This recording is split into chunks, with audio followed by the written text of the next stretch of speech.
पांडवांचा परिवार टिकून राहावं म्हणून कृष्णाने किती प्रयत्न केले। उग्रसेन महाराजांना जेलमध्ये टाकून, पोरगीला जेलमध्ये टाकून, परिवार उद्ध्वस्त करणारा जो कंस होता त्या कंसाचा संहार करून त्या परिवाराला एकत्रित केला कृष्णाने। कौरव आणि पांडव दोघांच्यात भांडण नको म्हणून मध्यस्थी करायला गेलेला हाच कृष्ण होता।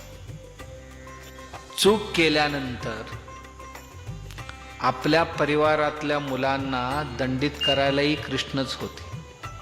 परिवार एकत्रित ठेवता ठेवता जर सगळे धड झाले, उर्मट झाले, असलं उद्धट उर्मट परिवार एकत्र असेल तर गाव संपवेल, हे राहायला नाही पाहिजे, हे यादव संपायला पाहिजे, ह्याचे संकल्प करणाराही कृष्णच होता।